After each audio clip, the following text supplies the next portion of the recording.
ప్రతి ముత్తైదు అంబను కాదే కవిచేది తన మదిలోని కలకలనన్ని అమ్మలకేగ తెలిపేది నెలతలే లేకుంటే దేవుడికి నెలవేది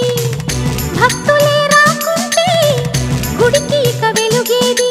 దయతోటి కుంకుమ పూలు అక్షింతలు